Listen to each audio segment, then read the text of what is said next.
cut this and I'll show you. All right, so we cut that piece off right there.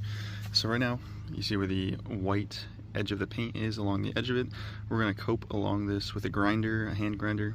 You can do this with a a file or something like this. It would take a lot longer, but the angle grinder is the way to go. So I'm gonna pull out the handy dandy Ryobi over there and I'll show you how that's done.